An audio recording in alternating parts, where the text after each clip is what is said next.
Hello ಸ್ನೇಹಿತರೆ, welcome back to my channel. ಎಲ್ಲರೂ ಹೇಗಿದ್ದೀರಾ? ಚೆನ್ನಾಗಿದ್ದೀರಾ ಅಂತ ಭಾವಿಸ್ತೀನಿ. ಹಾಗೆ ಇವತ್ತು ಬೆಳಕಿನ ಹಬ್ಬ ದೀಪಾವಳಿಯ ವ್ಲಾಗನ್ನು ಮೊದಲ ಬಾರಿಗೆ ನಿಮ್ಮ ಜೊತೆ ನಾನು ಶೇರ್ ಮಾಡ್ತಾ ಇದ್ದೀನಿ. ಇವತ್ತು ಬನ್ನಿ ಸ್ನೇಹಿತರೆ, ಸ್ಟಾರ್ಟ್ ಮಾಡೋಣ. ದೀಪಾವಳಿ ಹಬ್ಬ ನಿಮ್ಮೆಲ್ಲರ ಜೀವನದಲ್ಲೂ ಸುಖ, ಶಾಂತಿ, ಸಮೃದ್ಧಿಯನ್ನು ತರಲಿ ಅಂತ ಆಶಿಸ್ತಾ ಇವತ್ತಿನ ವ್ಲಾಗನ್ನು ಸ್ಟಾರ್ಟ್ ಮಾಡ್ತಾ ಇದ್ದೀನಿ. ಬನ್ನಿ ಸ್ನೇಹಿತರೆ.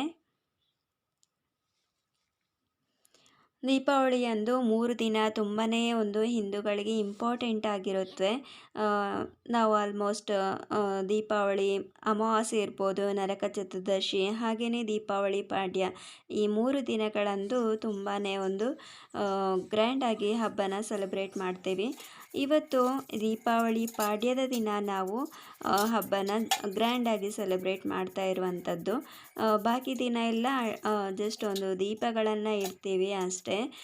ಹಬ್ಬದ ಅಡುಗೆ ಮಾಡೋದಾಗಿರ್ಬೋದು, ದೇವರಿಗೆ ಗ್ರ್ಯಾಂಡಾಗಿ ಅಲಂಕಾರ ಮಾಡಿ ನೈವೇದ್ಯ ಇಡೋದಾಗಿರ್ಬೋದು, ಹಾಗೆ ಹೊಸ ಬಟ್ಟೆಗಳನ್ನು ಹಾಕುವಂಥದ್ದು ಇವತ್ತು ಮಾಡ್ತೀವಿ ಸ್ನೇಹಿತರೆ. ಹಾಗೆ ಈಗ ನಾನು ಮಾರ್ನಿಂಗ್ ಎದ್ದು ಮಾರ್ನಿಂಗ್ 6 ಗಂಟೆಗೆ ನಾನು ಎದ್ದು ಮನೆ ಎಲ್ಲ ಗುಡಿಸಿ ಒರೆಸಿ ಕ್ಲೀನಿಂಗನ್ನು ಮಾಡಿದೆ. ಹಾಗೆ ಪಾತ್ರೆ ಕೂಡ ವಾಶ್ ಮಾಡಿ ಆಯಿತು. ಇದಷ್ಟು ಕೆಲಸ ಮುಗಿದ್ರೆ ತುಂಬಾ ಒಂದು ನೆಮ್ಮದಿ ಇರುತ್ತೆ. ಬೇಗ ಬೇಗ ಮತ್ತೆ ಅಡುಗೆ ಕೆಲಸ ಆಗಿರ್ಬೋದು, ದೇವರ ಪೂಜೆ ಆಗಿರ್ಬೋದು ಮಾಡ್ಕೊಳ್ಬೋದು. ಹಾಗೆ ನಾನೀಗ ಎಲ್ಲ ಕೆಲಸ ಮುಗಿಸಿ ಆದಮೇಲೆ ಮಕ್ಕಳಿಗೆ ತಲೆಗೆ ಆಯಿಲನ್ನು ಹಾಕಿ ಮಸಾಜ್ ಮಾಡಿ ಆಮೇಲೆ ಸ್ನಾನಕ್ಕೆ ಕಳಿಸ್ತಾ ಇದ್ದೀನಿ. ಹಾಗೆ ನಾನು ಕೂಡ ಅಷ್ಟೇ ಸ್ನಾನ ಮಾಡಿ ಹಾಗೆ ತಲೆ ಒರೆಸ್ಕೊಂಡು ಸಾರಿ ಉಟ್ಕೊಂಡು ನಾನು ಕೆಳಗಡೆ ಬಂದೆ. ಹಾಗೆ ಈ ಸಾರಿ ನಮ್ಮ ಆ್ಯನಿವರ್ಸರಿಗೆ ನಮ್ಮಮ್ಮ ಕೊಟ್ಟಿದ್ದು. ತುಂಬಾ ಇಷ್ಟ ಆಗುತ್ತೆ ನನಗೆ. ಹೆವಿ ಸಾರಿ ಅಂದರೆ ಇಷ್ಟ ಆಗೋಲ್ಲ. ಪೂಜೆ ಹಬ್ಬದವತ್ತು ಉಟ್ಕೊಂಡು ಹೆವಿ ಸಾರಿ ಉಟ್ಕೊಂಡ್ರೆ ತುಂಬ ಶೆಕೆ ಅನಿಸುತ್ತೆ. ಹಾಗಾಗಿ ಲೈಟ್ ವೆಯ್ಟ್ ಸಾರಿ ಎಷ್ಟು ಉಟ್ಟರೂ ಬೇಜಾರಾಗಲ್ಲ. ಹಾಫ್ ಸಾರಿ ತುಂಬಾ ಇಷ್ಟ ಆಗುತ್ತೆ ನನಗೆ. ಈ ಸಾರಿ ಎಷ್ಟು ಉಟ್ಟರೂ ಬೇಜಾರಾಗಲ್ಲ. ಹಾಗೆ ಈಗ ಎಲ್ಲ ರೆಡಿಯಾಗಿ ಬಂದು ದೇವರಿಗೆ ಪೂಜೆನ ಮಾಡ್ತಾ ಇದ್ದೀನಿ. ಒಂದಷ್ಟು ಹಬ್ಬಕ್ಕೆ ಅಂತ ಹೂಗಳನ್ನು ತರಿಸಿದ್ದೆ. ಹೂಗಳನ್ನೆಲ್ಲ ಕಟ್ ಮಾಡಿ ಇಟ್ಕೊಂಡು ಈಗ ಹಾಗೆ ದೇವರಿಗೆ ಪೂಜೆ ಕೂಡ ಮಾಡ್ತಾ ಇದ್ದೀನಿ. ಇವತ್ತು ನಮ್ಮ ಮನೆಯಲ್ಲೇನು ಸೆಲೆಬ್ರೇಟ್ ಅಂದರೆ ಅಡುಗೆ ಏನು ಮಾಡೋದಿಲ್ಲ. ಅಮ್ಮನ ಮನೆಗೆ ಕರೆದಿದ್ದಾರೆ ಹಬ್ಬಕ್ಕೆ. ಹಾಗೆ ಅಲ್ಲೇ ಹೋಗಿ ಒಟ್ಟಿಗೆ ಅಮ್ಮ ನಾನು ಸೇರಿಕೊಂಡು ಅಡುಗೆ ಮಾಡ್ತೇವೆ. ಹಾಗೆ ಮೊದಲು ಇಲ್ಲಿ ಪೂಜೆ ಎಲ್ಲ ಆಗಿ ಮತ್ತು ಆಯುಧ ಪೂಜೆ ಎಲ್ಲ ಮಾಡಿಕೊಂಡು ಅದಾದಮೇಲೆ ಹೋಗಬೇಕು. ಹಾಗೆ ನೈವೇದ್ಯಕ್ಕೆ ಏನಾದರೂ ಮಾಡೋಣ ಅಂತಿದ್ದೆ, ಬಟ್ ಲೇಟ್ ಆಗುತ್ತೆ ಅಂತ ಮಾಡಲಿಲ್ಲ. ಹಾಗೆ ಈಗ ಸ್ವಲ್ಪ ಒಂದು ನೈವೇದ್ಯಕ್ಕೆ ಸಕ್ಕರೆನ ಇಟ್ಟಿದ್ದೀನಿ. ಏನಾದರೂ ಒಂದು ಸಿಹಿ ವಸ್ತುವನ್ನು ನಾವು ಇಟ್ಟರೆ ಆಯಿತು, ಮಾಡದೇ ಇದ್ದರೂ ಕೂಡ. ಹಾಗೆ ಮಕ್ಕಳು ಕೂಡ ಅಷ್ಟೇ ಹೊರಗಡೆ ಮಗಳು ರಂಗೋಲಿಯನ್ನು ಹಾಕ್ತಾ ಇದ್ದಾಳೆ. ನಾನಿಲ್ಲಿ ಪೂಜೆಗೆ ತಯಾರಿ ಮಾಡ್ತಾ ಇದ್ದೀನಿ. ರಂಗೋಲಿ ಇವತ್ತು ಅವಳಿಗೆ ಹೇಳಿಕೊಟ್ಟಿದ್ದೆ, ಚುಕ್ಕಿ ರಂಗೋಲಿ, ಅದೇ ಥರ ಹಾಕ್ತಾ ಇದ್ದಾಳೆ. ಹಾಗೆ ಫೈನಲ್ ಟಚಪ್ ಏನಾದರೂ ಇದ್ದರೆ ಕೊಡ್ತೀನಿ. ಹಾಗೆ ಮಗ ಕೂಡ ಅಷ್ಟೇ ತೋರಣನ ಕಟ್ತಾ ಇದ್ದಾನೆ. ಹಾಗೆ ಮಕ್ಕಳು ದೀಪಾವಳಿ ಹೊತ್ತು ತುಂಬಾ ಒಂದು ಎಫರ್ಟನ್ನು ಹಾಕಿ ದೀಪಗಳನ್ನು ಅಲಂಕಾರ ಮಾಡೋದಿರ್ಬೋದು, ಕಲರ್ ಕೊಟ್ಟು, ಹಾಗೆ ಲ್ಯಾಂಪ್ ಮಾಡೋದಿರ್ಬೋದು, ಗೂಡು ದೀಪ, ಅದನ್ನೆಲ್ಲ ಮಾಡಿದರು. ಹಾಗೆ ಫೈನಲ್ ಆಗಿ ನಾನೀಗ ಆಯುಧಗಳನ್ನು ವಾಷಿಂಗ್ ಮಿಷಿನ್ ಇರ್ಬೋದು, ಫ್ರಿಜ್ ಇರ್ಬೋದು, ಹಾಗೆ ಟೈಲರಿಂಗ್ ಮೆಷಿನ್ ಇರ್ಬೋದು, ಎಲ್ಲದನ್ನು ನಾನೀಗ ಪೂಜೆ ಮಾಡ್ತಾ ಇದ್ದೀನಿ.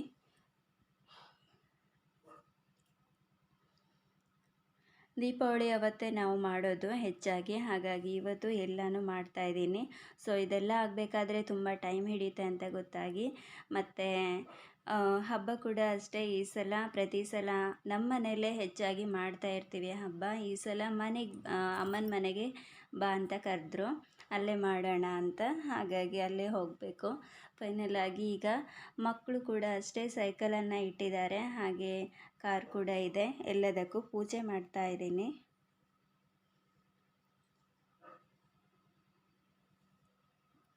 ಹಾಗೆ ಸಂಜೆ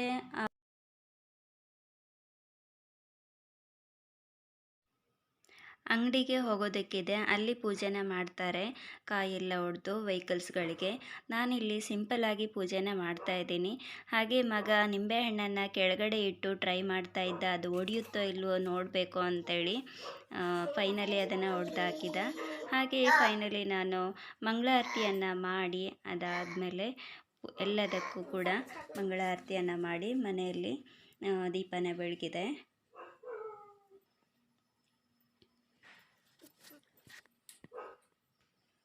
ದೇವರ ಅಲಂಕಾರ ನೋಡ್ಬೋದು. ಇವತ್ತು ತುಂಬಾ ಚೆನ್ನಾಗಿ ಮಾಡಿದ್ದೀನಿ, ರಂಗೋಲಿ ಎಲ್ಲ ಹಾಕಿ. ಹಾಗೆ ಈಗ ಅಮ್ಮನ ಮನೆಗೆ ಬಂದಿದ್ದೀವಿ. ದೀಪಾವಳಿ ಹಬ್ಬಕ್ಕೆ ಬಂದ ತಕ್ಷಣ ಮೊದಲನೇದಾಗಿ ಸ್ವೀಟನ್ನು ತಿನ್ನಿಸ್ತಿದ್ದಾರೆ ಅಮ್ಮ ನಮಗೆ.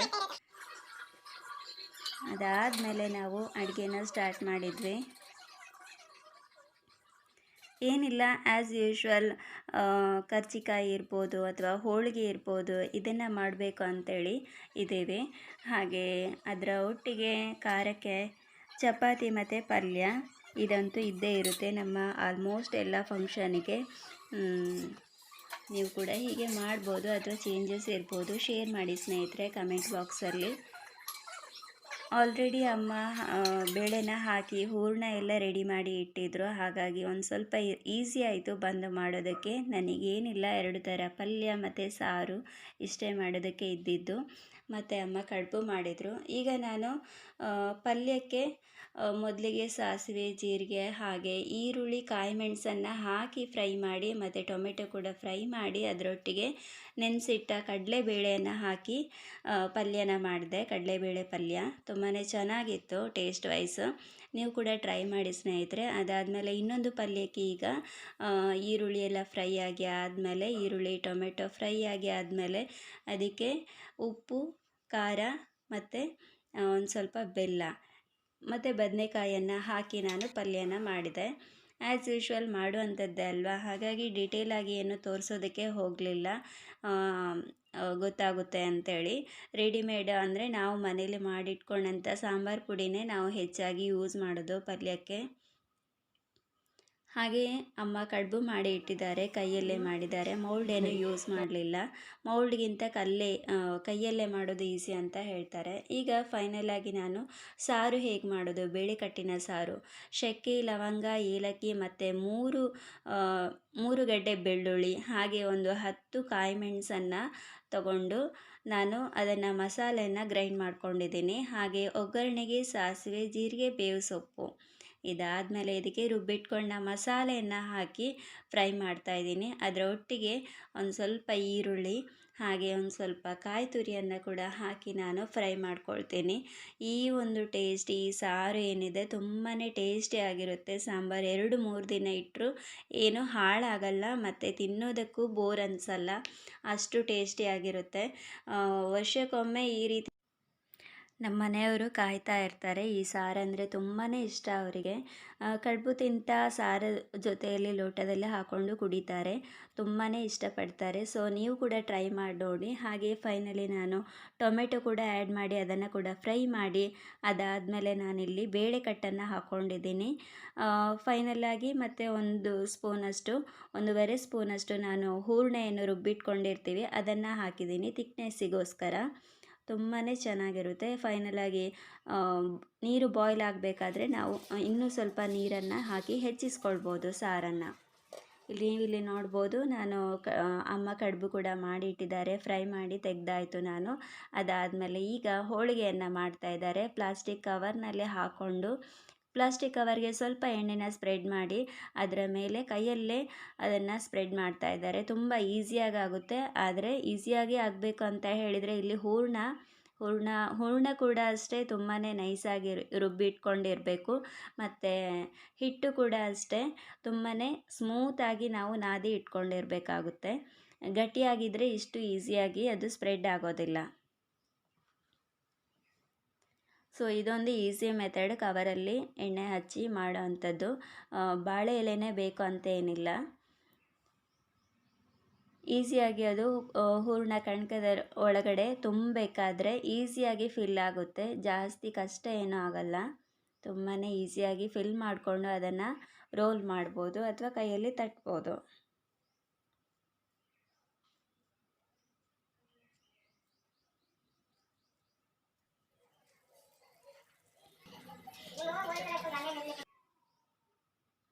ಫೈನಲ್ ಆಗಿ ಮನೆಯವರದೆಲ್ಲ ಊಟ ಆಯಿತು. ಮಕ್ಕಳದ್ದಾಗಿರ್ಬೋದು, ಅಪ್ಪ, ತಮ್ಮ ಹಾಗೆ ಮನೆಯವರದ್ದು. ನಾವೀಗ ಊಟನ ಮಾಡ್ತಾ ಇದ್ವಿ ಆರಾಮಾಗಿ ಕೆಲಸ ಎಲ್ಲ ಮುಗಿಸಿ. ಹಾಗೆ ನೀವಿಲ್ಲಿ ನೋಡ್ಬೋದು ಸ್ನೇಹಿತರೆ, ಇದು ನಮ್ಮ ಮಕ್ಕಳೇ ಮಾಡಿಕೊಟ್ಟಿರುವಂಥದ್ದು ಗೂಡು ದೀಪ. ತುಂಬಾ ಕ್ರಿಯೇಟಿವ್ ಆಗಿ ಬ್ಯೂಟಿಫುಲ್ ಆಗಿ ಮಾಡಿದ್ದಾರೆ. ಸೊ ಕಮೆಂಟ್ ಮಾಡಿ ತಿಳಿಸಿ. ಈ ಸಲ ದೀಪಾವಳಿ ಹಬ್ಬಕ್ಕಂತೂ ನಾವು ಡ್ರೆಸ್ಸನ್ನು ಪರ್ಚೇಸ್ ಮಾಡಲಿಲ್ಲ. ಹಾಗೆ ಡ್ರೆಸ್ ಆಲ್ಮೋಸ್ಟ್ ತುಂಬಾ ಇರೋದ್ರಿಂದ ನಾವು ಪರ್ಚೇಸ್ ಮಾಡಲಿಲ್ಲ, ಇರೋದ್ರಲ್ಲೇ ಹಾಕ್ಕೊಂಡ್ವಿ. ಮತ್ತು ಹಬ್ಬ ಕೂಡ ಅಷ್ಟೇ ಅಮ್ಮನ ಮನೆಯಲ್ಲೇ ಮಾಡಿದ್ವಿ. ಹಾಗಾಗಿ ಈ ಸಲ ಒಂದು ಖರ್ಚೇ ಇಲ್ಲದ ದೀಪಾವಳಿ ಹಬ್ಬ ಆಯಿತು ಅಂತ ಹೇಳ್ಬೋದು. ಪಟಾಕಿ ಅಂತೂ ತಂದಿದ್ದೀವಿ, ಪಟಾಕಿ ಅಂತೂ ಬಿಡಲೇಬೇಕಲ್ವ ಮಕ್ಕಳಿಗೋಸ್ಕರ. ಹಾಗೆ ಡೆಕೋರೇಷನ್ಗೋಸ್ಕರ ನಾನಿಲ್ಲಿ ರಂಗೋಲಿಯನ್ನು ಹಾಕ್ತಾಯಿದ್ದೀನಿ. ಹಾಲಲ್ಲಿ ಎಂಟ್ರೆನ್ಸು ಆಗ್ತಾ ಇದ್ದಾಗೆ ಇದೊಂದು ಇದ್ದರೆ ಏನಾದರೂ ಡೆಕೋರೇಟಿವ್ ಐಟಮ್ಸ್ ನಾವು ಈ ಥರ ಏನಾದರೂ ಡೆಕೋರೇಟಿವ್ ಆಗಿ ಮಾಡಿದರೆ ಎಲ್ರಿಗೂ ಒಂದು ಪಾಸಿಟಿವ್ ವೈಬ್ಸನ್ನು ತರುತ್ತೆ ಇದು. ಹಾಗಾಗಿ 7ರಿಂದ 4 ಚುಕ್ಕೆಯನ್ನು ಇಟ್ಟು ಅದರಲ್ಲಿ ದೀಪದ ರಂಗೋಲಿಯನ್ನು ಹಾಕ್ತಾಯಿದ್ದೀನಿ. ತುಂಬಾ ಈಸಿ ಸ್ನೇಹಿತರೆ, ಈ ರೀತಿ ಕೂಡ ನೀವು ಮಾಡ್ಬೋದು ಮನೆಯಲ್ಲಿ. ವಾಲ್ ಹ್ಯಾಂಗಿಂಗೇ ಆಗಬೇಕು ಅಂತ ಏನಿಲ್ಲ, ಈ ರೀತಿ ಕೂಡ ಮಾಡ್ಬೋದು. ಮನೆ ಮುಂದೆ ರಂಗೋಲಿ, ಹಾಗೆ ಬಾಗಿಲಿಗೆ ತೋರಣ, ಹಾಗೆ ಮನೆ ಒಳಗೆ ಬಂದ ತಕ್ಷಣ ಈ ಒಂದು ಕಲರ್ಫುಲ್ ರಂಗೋಲಿ ಇರ್ಬೋದು. ಹಾಗೆ ಫ್ಲೋಟಿಂಗ್ ಕ್ಯಾಂಡಲನ್ನು ಕೂಡ ನಾನೀಗ ಡೆಕೋರೇಟಿವ್ ಮಾಡ್ತೀನಿ. ಸೊ ತುಂಬಾ ಖುಷಿಯಾಯಿತು ಮಕ್ಕಳಿಗಂತೂ ಈ ರೀತಿಯ ಒಂದು ಕ್ರಿಯೇಟಿವ್ ಆಗಿ ಮಾಡೋದ್ರಿಂದ. ಮಕ್ಕಳು ಕೂಡ ಅಷ್ಟೇ ತುಂಬಾ ಕ್ರಿಯೇಟಿವ್ ಆಗಿ ಗೂಡು ದೀಪ ಎಲ್ಲ ಮಾಡಿದರು. ಒಂದಾದಮೇಲೆ ಒಂದು ಮನೆಯಲ್ಲಿ ಎಲ್ಲರದ್ದು ಅಕ್ಕಪಕ್ಕದವರೇ ಇರ್ಬೋದು, ಆರ್ಡರನ್ನು ಕೊಡ್ತಾನೇ ಇದ್ದರು. ಅವರು ಮಾಡಿದಂಥ ಕ್ರಿಯೇಟಿವಿಟಿ ಚೆಂದಕ್ಕೆ ಇರ್ಬೋದು, ತುಂಬಾ ಖುಷಿಯಾಯಿತು ಅವರಿಗೆಲ್ಲ. ಸೊ ವರ್ಷಕ್ಕೆ ಒಮ್ಮೆ ನಮಗೆ ಬೇಕಾದ ಹಾಗೆ ಕ್ರಿಯೇಟಿವ್ ಆಗಿ ಮಾಡ್ಕೊಳ್ಬೋದು. ಹಾಗೆ ಪ್ಲಾಸ್ಟಿಕ್ ತರೋದ್ರಿಂದ ಅದು 3-4 ವರ್ಷ ಹಾಗೆ ಇಟ್ಟು ಯೂಸ್ ಮಾಡಬೇಕಾಗುತ್ತೆ. ಬಟ್ ಮನೇಲೇ ಮಕ್ಕಳು ಮಾಡೋದ್ರಿಂದ ಅವರ ಕ್ರಿಯೇಟಿವಿಟಿ ಕೂಡ ಹೆಚ್ಚುತ್ತೆ. ಅದರ ಜೊತೆಗೆ ನಮಗೆ ಒಂದು ಪರಿಸರಕ್ಕೆ ಹಾನಿಯನ್ನು ಕೂಡ ತಪ್ಪಿಸ್ಬೋದು.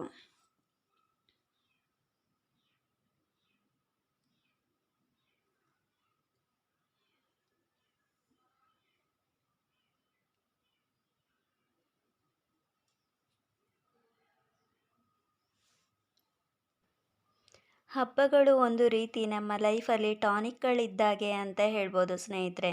ನಮ್ಮ ಆರೋಗ್ಯಕ್ಕೆ ಡೈಲಿ ಲೈಫಲ್ಲಿ ನಾವು ಔಷಧಿನ ಹೇಗೆ ತಗೊಳ್ತೀವೋ ಅಷ್ಟೇ ಇಂಪಾರ್ಟೆಂಟ್ ನಮ್ಮ ಮನಸ್ಸಿಗೂ ಕೂಡ ಈ ಹಬ್ಬಗಳು ಅಂತ ಹೇಳ್ಬೋದು.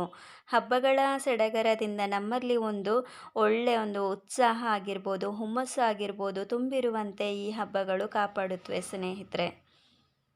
ಹಾಗಾಗಿ ಆದಷ್ಟು ನಾವು ಸಂಭ್ರಮದಿಂದ ಹಬ್ಬಗಳನ್ನು ಆಚರಿಸೋದ್ರಿಂದ ನಮ್ಮಲ್ಲಿರುವಂಥ ಒಂದು ಜಡತ್ವ ಆಗಿರ್ಬೋದು, ಆಲಸ್ಯತನ ಆಗಿರ್ಬೋದು, ಇವುಗಳಿಂದ ನಾವು ದೂರ ಮಾಡ್ಬೋದು.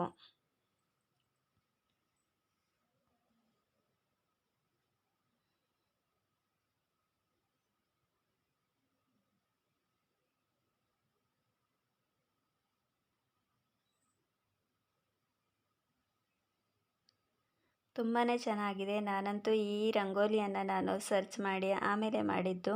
ತುಂಬಾ ಇಷ್ಟ ಆಯಿತು ಈ ರಂಗೋಲಿ ನನಗೆ. ಹಾಗೆ ಫೈನಲ್ ಆಗಿ ಈಗ ಕಲರನ್ನು ನಾನು ಹಾಕ್ತಾ ಇದ್ದೀನಿ. ಜಸ್ಟ್ ಒಂದು ಮಿಡ್ಲಲ್ಲಿ ಮಾತ್ರ ಸಿಂಪಲ್ಲಾಗಿ, ತುಂಬ ಹೆವಿಯಾಗಿ ಏನು ಡೆಕೋರೇಟಿವ್ ಮಾಡ್ತಾ ಇಲ್ಲ.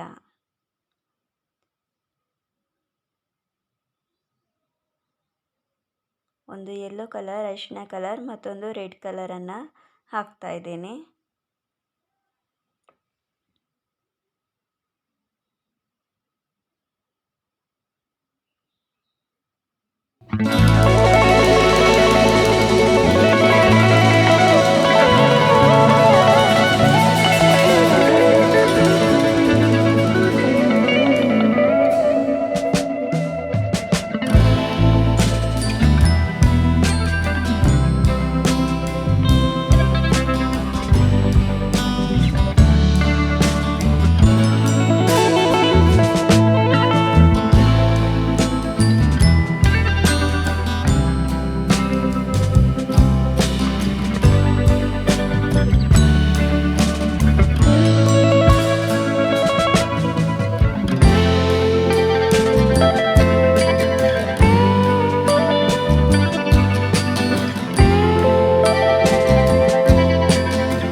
ನಿಮಗೆಲ್ಲರಿಗೂ ಇಷ್ಟ ಆಗಿದೆ ಅಂತ ಭಾವಿಸ್ತೀನಿ. ಇಷ್ಟ ಆಗಿದ್ರೆ ಲೈಕ್ ಮಾಡೋದನ್ನು ಮರಿಬೇಡಿ, ಹಾಗೆ ಸಬ್ಸ್ಕ್ರೈಬ್ ಮಾಡೋದನ್ನು ಮರಿಬೇಡಿ. ಇವತ್ತಿನ ವ್ಲಾಗನ್ನು ಇಲ್ಲಿಗೆ ಎಂಡ್ ಮಾಡ್ತಾ ಇದ್ದೀನಿ. ಎಲ್ರಿಗೂ ದೀಪಾವಳಿ ಹಬ್ಬ ಶುಭವಾಗಲಿ, ಶುಭ ತರಲಿ, ಒಳ್ಳೆಯದಾಗಲಿ ಅಂತ ಆಶಿಸ್ತಾ ಥ್ಯಾಂಕ್ ಯು ಸ್ನೇಹಿತರೆ.